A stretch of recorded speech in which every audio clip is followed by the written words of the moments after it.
This guy's catching minnows. Must be really desperate for protein. Train the muscles, not the joints.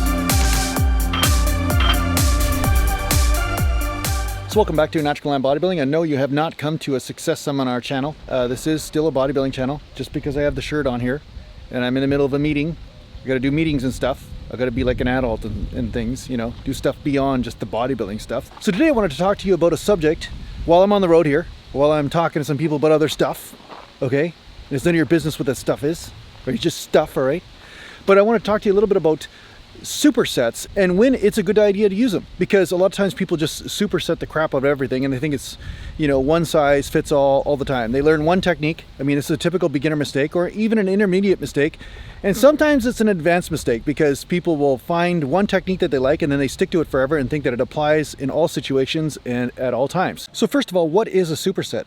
A superset is when you train two muscle groups in succession that are antagonistic. So an example would be your chest and your back, or your biceps and your triceps.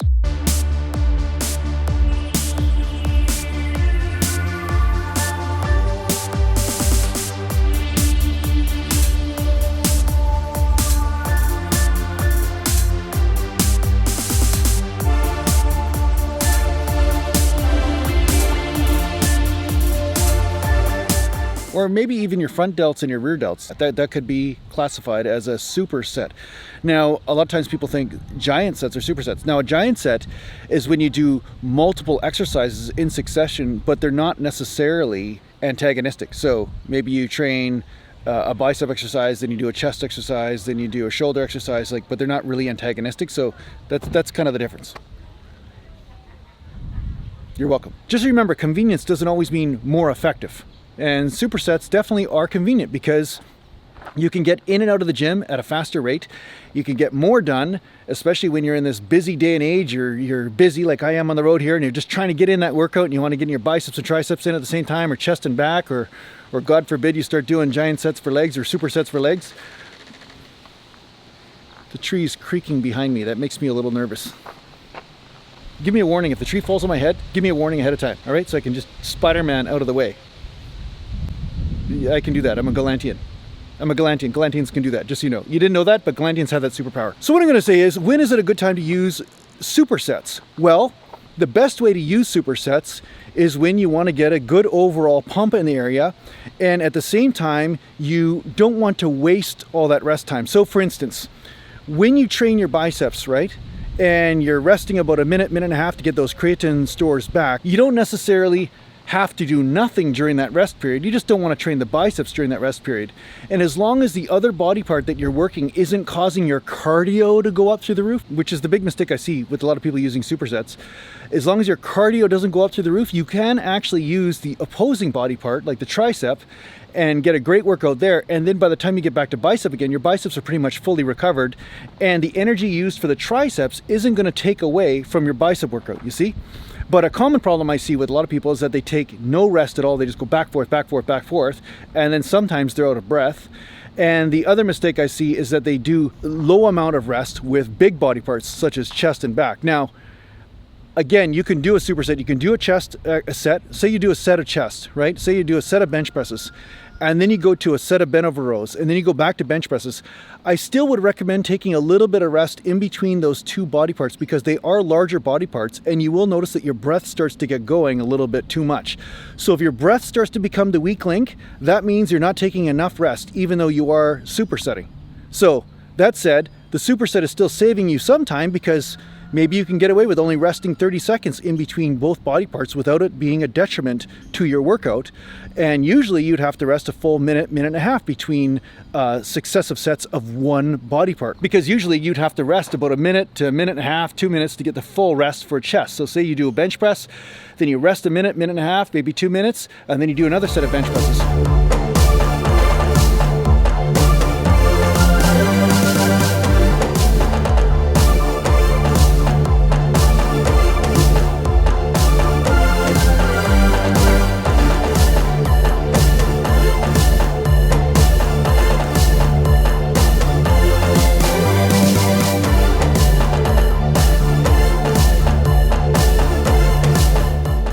The advantage of supersets is that you could rest for about 30 seconds and then go right into back after you rest for 30 seconds. And then when you come back to chest, your chest should be replenished.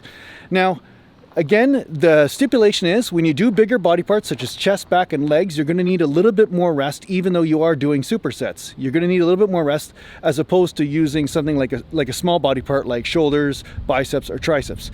So remember that. So basically remember also that if you start to hit the cardio wall, you start to actually get out of breath and everything, you're going to start getting into more of a fat burning sort of phase, but not necessarily a muscle building phase. So a few variations of this is that you can use the supersets as a cardio fat burning / slow twitch fiber workout. Some people call this hypertrophy. You can do that where you're doing no rest at all, barely. You're just going, you know, bicep, tricep, or chest, back. And I used to do this once in a while, especially when I was in a fat burning stage.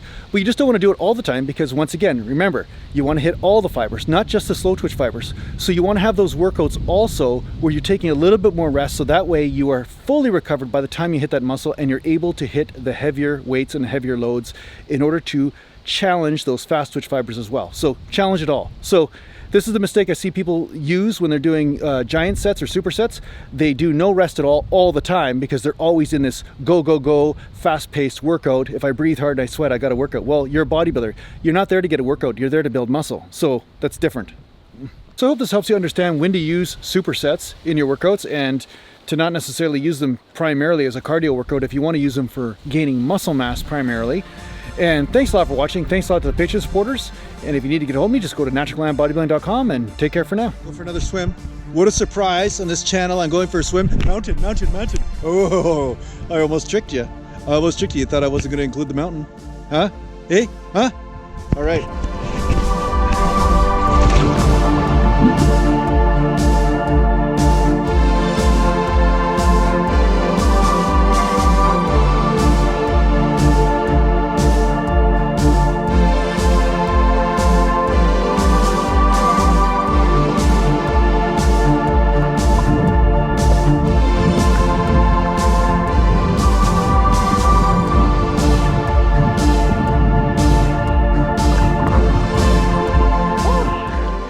Yeah, nice.